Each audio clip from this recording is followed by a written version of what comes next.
கடந்த ஆண்டு செப்டம்பரில் சவுதி அரேபியாவும் பாகிஸ்தானும் ஒரு பரஸ்பர பாதுகாப்பு ஒப்பந்தத்தில் கையெழுத்திட்டன.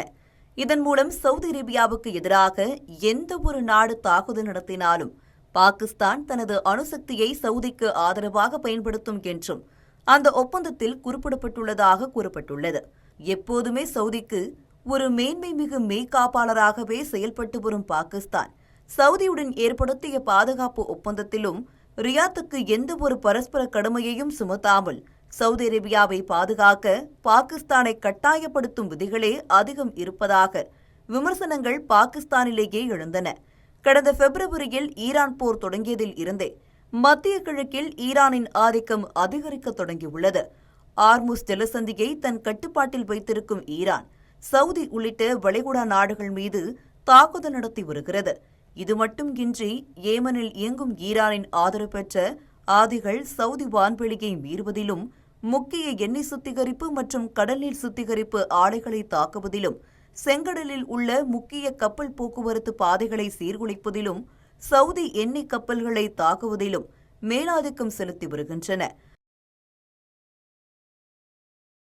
ஆதிகளின் அச்சுறுத்தல்களுக்கு எதிராக துருக்கி, வங்கதேசம் உட்பட 14 நாடுகள் இணைந்துள்ள பன்னாட்டு கடல்சார் பாதுகாப்பு கூட்டணியை சவுதி அரேபியா ஏற்படுத்தியுள்ளது.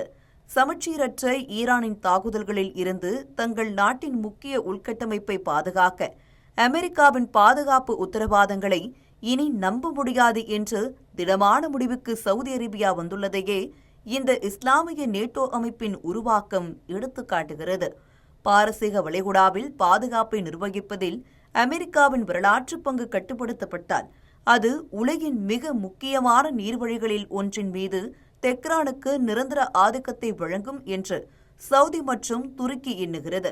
எனவே பாதுகாப்பு ஒத்துழைப்பு தொடர்பாக சுமார் ஓராண்டுக்கும் மேலாக பேச்சுவார்த்தைகள் நடத்தி வந்த இந்த 3 நாடுகளும் அவசரமாக முத்தரப்பு பாதுகாப்பு ஒப்பந்தத்தில் கையெழுத்திட்டுள்ளன.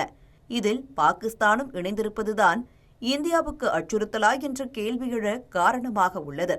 இதன் மூலம் பாகிஸ்தானுக்கு ராணுவ தொழில்நுட்ப உதவியும் ஆதரவும் கிடைக்கலாம் என்றாலும் இந்த முத்தரப்பு பாதுகாப்பு ஒப்பந்தம் மேற்கு ஆசியாவின் ஸ்திரத்தன்மை மற்றும் ஈரானின் அதிகார பரவல் குறித்தே உருவாக்கப்பட்டுள்ளதால் இந்தியாவுக்கு எந்த அச்சுறுத்தலும் இல்லை என்று கூறப்படுகிறது. பாகிஸ்தான் காரணமாக இந்தியாவுடனான தனது பொருளாதார மற்றும் ராஜ்ஜிய உறவுகளை ஒருபோதும் சவுதியோ துருக்கியோ விட்டுக் கொடுக்காது என்றும் கூறப்படுகிறது. இந்த முத்தரப்பு பாதுகாப்பு ஒப்பந்தத்தின் மிகவும் நீடித்த தாக்கம் புதுதில்லியில் அல்ல, தெஹ்ரானில்தான் அதிகம் உணரப்படும் என்று பாதுகாப்பு வல்லுநர்கள் கூறியுள்ளனர்.